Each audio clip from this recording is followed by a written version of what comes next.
말씀 마가복음 8장 22절로부터 26절까지 말씀 우리 다 같이 한 목소리로 함께 합독하겠습니다. 벳사다의 이름에 사람들이 와 손 대시기를 각오하거늘 예수께서 맹인의 손을 붙잡으시고 마을 밖으로 데리고 나가사 눈에 침을 뱉으시며 그에게 안수하시고 무엇이 보이느냐 물으시니 쳐다보매 이르되 사람들이 보이나이다. 나무 같은 것들이 걸어가는 것을 보나이다 하거늘 이에 그 눈에 다시 안으셨으며 그가 주목하여 보더니 나아서 모든 것을 밝히 보는지라. 예수께서 그 사람을 집으로 보내시며 이르시되 마을에는 들어가지 말라 하시니라.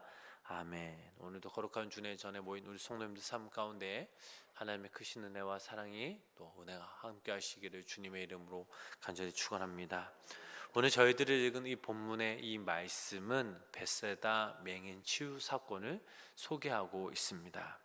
자, 이러한 본문의 사건은 오직 마가복음에서만 기록되고 있습니다. 특히 다른 곳에 나오는 맹인의 치유 사건들과 비교해 볼 때에 매우 독특한 그 점을 우리는 발견할 수가 있습니다. 우선은 예수님께서 이 맹인을 고치시되 단번에 고치시지 않고 두 번에 걸쳐 고치셨다라는 점이 독특하죠. 즉 예수님께서는 그 맹인의 눈에 침을 바르고 안수하여 일단 시력을 어느 정도 회복하신 후에 다시 한번 더 안수하심으로 완전히 치유하셨습니다. 왜 예수님께서 이러한 과정을 거치셔서 치유하셨는지 우리는 알 수 없죠. 그러나 중요한 것은 예수님께서 어떠한 특정한 방법으로만 역사하신 것이 아닌 당신이 원하시는 다양한 방법으로 역사하신다라는 점이죠. 자, 23절 말씀, 본문 23절 말씀 우리 함께 읽어보실까요? 예수께서 맹인의 손을 붙잡으시고 마을 밖으로 데리고 나가사 눈에 침을 뱉으시며 그에게 안수하시고 무엇이 보이느냐 물으시니. 자, 23절 말씀을 보면 주님께서는 이 맹인을 데리고 마을 밖으로 나간 다음에 고쳐주셨다라는 점이 특이합니다. 자, 우리가 알고 있는 예수님은 보통 이 병자를 치유하실 때 즉석에서 치유하시는 것이 보통이었습니다. 병자를 치유하실 때 무리와 일정 거리를 두어 격리하시는 있지만 이처럼 마을 밖으로까지 나가신 경우는 없죠. 자, 그 이유가 무엇입니까? 그것은 벳세다가 주님의 그 사역을 받아들일 만한 곳이 아니었기 때문이죠. 우리가 아는 벳세다는 어떤 곳입니까? 그것은 예수님의 능력을 많이 목격한 곳이었습니다. 자, 그럼에도 불구하고 그곳 사람들은 예수님을 믿지 않았죠. 오히려 예수님을 배척하였습니다. 때문에 예수님은 그곳을 저주하신 바 있습니다. 자, 마태복음 11장 20절로부터 22절 말씀을 읽어보면 이런 말씀이 있습니다. 우리 이 말씀 함께 보실까요? 예수께서 권능을 가장 많이 베푸신 고이들이 회개하지 아니하므로 그때에 책망하시되 하 있을진저 고라시나 하 있을진저 벳세다야 너희에게서 행한 모든 권능을 들어와 시돈에서 행하였더라면 그들이 벌써 베옷을 입고 재에 앉아 회개하였으리라. 내가 너희에게 이르노니 심판날에 두로와 시돈이 너희보다 견디기 쉬우리라. 아멘. 예수님은 그곳에서 능력 행하신 것을 의도적으로 피하셨습니다. 그들에게 더 이상 이 주님의 능력이 무의미했기 때문이죠. 이제 그들에게 남은 것이 있다면 오직 심판만이 남아있을 뿐입니다. 자, 본문 26절은 한번 읽어보실까요? 본문 26절 말씀입니다. 예수께서 그 사람을 집으로 보내시며 이르시되 마을에는 들어가지 말라 하시니라. 자, 예수님께 고침을 받은 이 소경에게 마을에 들어가지 말라라고 하셨습니다. 자, 눈을 뜬 이 맹인이 당연히 해야 할 일이 있다면 그것은 예수님께서 베푸신 그 놀라운 이적을 증거하는 것이었습니다.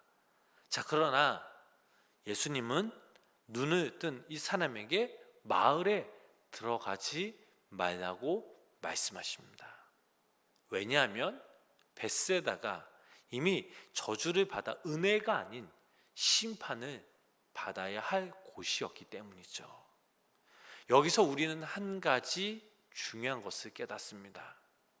주님의 은혜와 복음이 반드시 거두어질 날이 있고 또 오직 그때 오직 남아 있는 것이 있다면 그것은 바로 심판이다라는 것이죠. 우리가 흔히 생각하기에 그리스도의 복음이 누구에게나 열려 있다고 생각하기 쉽습니다.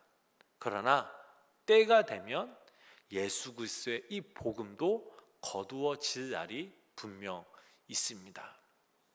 하나님께서 이 주님의 복음을 입을 기회를 주셨음에도 그것을 믿지 않고 거부한다면, 아니 회방한다면 복음을 영접하고 싶어도 영접할 수가 없고 심판만 남아 있다라는 사실이죠. 기회를 놓치면 은혜를 저버릴 수 있습니다. 그리고 이 시간들이 우리들에게 멀지 않았음을 우리는 깨달아야 합니다. 정말 내가 사랑하는 사람 중에, 그리고 우리 가족 중에 아직도 주님을 알지 못하는 사람이 있다면 우리는 이 주님의 복음을 전해야 될 줄 믿습니다. 자, 24절, 25절 말씀 본문 읽어보실까요? 본문 24절, 25절입니다. 쳐다보매 이르되 사람들이 보이나이다. 나무 가는 것들이 걸어가는 것을 보나이다 하거늘. 25절, 이에 그 눈에 다시 안수하심에 그가 주목하여 보더니 나서 모든 것을 밝히 보는지라. 아멘. 24절, 25절 말씀은 이 맹인이 눈을 뜨는 그 과정에 대해 기록하고 있습니다. 그런데 제가 앞에서도 말씀드렸듯이 이 과정을 단번에 눈을 뜬 것이 아닌 두 번에 걸쳐 예수님의 안수가 있은 다음에야 완전히 시력을 회복할 수 있었습니다. 자, 오늘 저희들이 읽은 이 말씀에서 주목해야 할 볼 단어가 있습니다. 그 단어는 바로 주목하여 보다라는 단어죠. 자, 이 단어의 뜻은 막연히 보는 것이 아닌 정신을 집중하여 보는 것을 의미합니다. 즉 눈을 뜨게 된 이 맹인이 정신을 집중하여 보니 캄캄하고 어둡게 보였던 만물이 이제는 완전히 뚜렷하게 보였다라는 것이죠. 자, 결국 이 말씀은 예수님이 두 번에 걸친 이 안수를 통해 맹인의 시력이 완전히 회복되었음을 의미합니다. 여기서 우리는 하나님의 은혜를 엿볼 수 있죠. 예수님께서는 첫 번째 안수를 통해 그의 시력이 부분적으로 회복되었을 때에 이제 됐다, 네가 어느 정도 보이니 여기서 만족하라고 말씀하시지 않으셨습니다. 부분적으로 시력을 회복했을 때 한 번 더 안수하심으로써 그가 만물을 분명하게 볼 수 있도록 완전하게 취하여 주셨습니다. 이처럼 하나님의 은혜와 구원은 언제나 완벽하죠.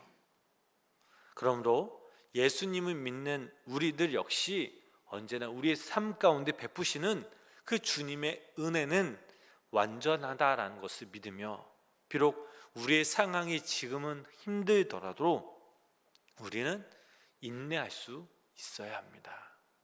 또한 하나님의 그 완전한 사랑에 대해 흔들리지 않는 확신을 가져야겠죠. 지금 하나님의 은혜가 부족하다고, 왜 나를 인도하시지 않는 거지? 나를 분명 자녀 삼아 주셨다고 말씀하셨는데 왜 지금 나는 이러한 모습이지? 라고 불평하는 것이 아니라 끝까지 하나님을 향한 굳은 믿음으로 우리는 주님께 나아가야 될 줄 믿습니다. 이스라엘 백성들을 생각해 보시기 바랍니다. 하나님께서는 그들이 광야의 그 길을 걷는 동안 하나님에 대한 불신앙이 있었지만 그러나 끝까지 참고 인내하시며 결국엔 그들을 가나안 땅으로 이끄셨습니다. 예수님의 제자들 또한 생각해 보시기 바랍니다. 그들은 정녕 주님을 따른다라고 고백하였지만 제자들의 불신앙 그리고 배신에도 불구하고 그들을 끝까지 인도하셔 결국엔 하나님의 위대한 사도들로 쓰임받게 하셨습니다. 이것이 바로 하나님의 완전한 사랑 그리고 구원이죠. 따라서 여기 모인 우리 성도님들이 우리가 흔들리고 넘어지고 지쳐 쓰러져도 주님은 절대 외면하지 않으시고 포기하지 않으시고 당신의 완전한 그 사랑으로 우리들에게 한없는 그 은혜와 그 구원을 베푸신다는 그 사실을 우리는 기억해야 될 줄 믿습니다. 따라서 우리의 삶 가운데 주님을 향한 믿음과 소망으로 그리고 확신으로 끝까지 하나님과의 그 끈을 놓지 않는 귀한 믿음의 성도님들이 되어야 될 줄 믿습니다. 사랑하는 우리 성도님 여러분, 우리가 살아가면서 참 힘든 일이 많이 있습니다. 그러나 그때 그 누구로 어떠한 위로도 해줄 수 없는 것도 다 알고 있죠. 그러나 그거 아십니까? 그 누군가가 우리를 위로해 줄 수 없어도 하나님은 다 지켜보고 계신다라는 사실이죠. 묵묵히 여러분들 한 영혼 한 영혼을 바라보고 계십니다. 그리고 지금 우리가 어떻게 그 하나님을 의지하고 있는지, 우리의 중심이 어디를 향해 가고 있는지 다 보고 계신다라는 거죠. 하나님은 당신의 그 말씀에 순종한 자에게 한없는 은혜와 그 사랑, 자비를 베풀어 주십니다. 그러므로 여기 모인 우리 성도님들과 영상을 통해 예배 드리신 우리 성도님들이 오늘 하루 그리고 우리의 삶 가운데 하나님을 높이며 경배하며 또 섬기며 오직 주님의 말씀에 순종하며 살아갈 때에 오늘 하루도 한없는 하나님의 그 완전한 그 사랑 그리고 은혜로 인해 예수 그리스도의 이름으로 승리하며 그분의 사랑으로 인해 우리 성도님 삶 가운데 행복과 기쁨과 감사가 넘치며 어느 날 우리가 주님 앞에 서았을 때 잘했다 칭찬받는 귀한 믿음의 성도님들의 삶이 되시길 주님의 이름으로 간절히 축원합니다. 기도하겠습니다. 사랑의 주님, 오늘 거룩하고 이 복된 주의 첫 시간을 우리가 주님과 함께 하심에 감사를 드립니다.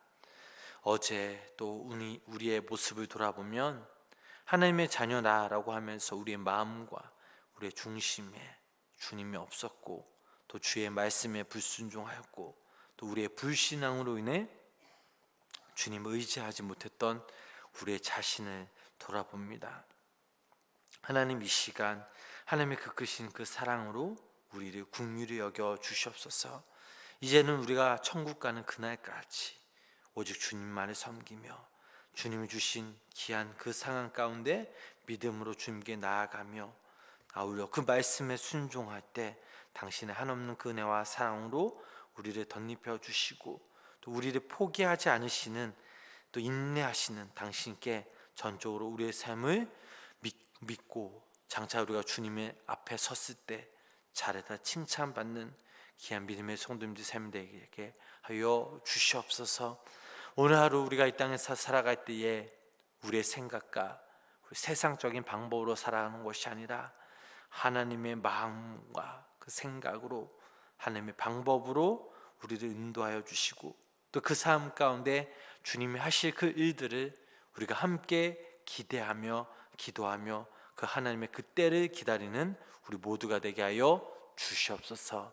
예수님의 이름으로 간절히 기도드렸습니다. 아멘.